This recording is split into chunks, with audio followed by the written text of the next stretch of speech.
தூக்கம் கெட்டு கெட்டு துடிக்கும் முல்லை மொட்டு தேக்கு மர தேகம் தொட்டு தேடி வந்து தாளம் தட்டு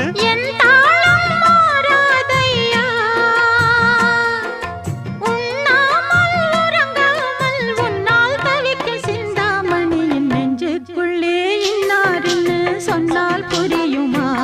அது கொஞ்சி கொஞ்சி பேசுறது கண்ணில் தெரியுமா?